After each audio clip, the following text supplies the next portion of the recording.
In this video, we're going to create our very first ZIVA tissue object. So what I'll do is run through the steps really quickly and then talk a little bit more about tissues after that. So what I'll do is select this object here. This is a Maya polymesh. It's our right bicep object. And under the ZIVA menu, under the Add Simulation Component section, I'll select Tissue. And you can see we've got some extra stuff in the scene, which we'll talk about later. But if I play this back now, you're going to see this object drop in space. So you can see the physics are already being applied to it.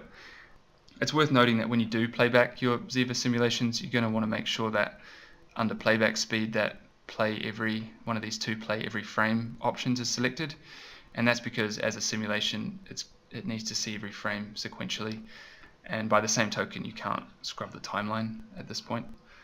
So you notice that there's no rig or anything that goes into ZIVA tissues.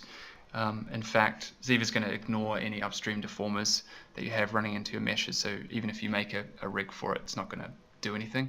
And we'll talk about how to adjust the materiality of the tissue objects, and attach them to bones and everything later. But yeah, it's just worth noting that there's no, Maya rigging as such that goes into the mesh itself.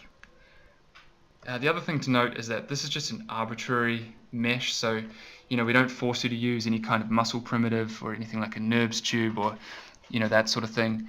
It really gives you the freedom to articulate the muscle exactly the way you want. So you can have it as low resolution or high resolution as you want, or as little or as much detail as you want. And so yeah, the power is really in your hands as to how far you want to go with the fidelity of your tissue objects.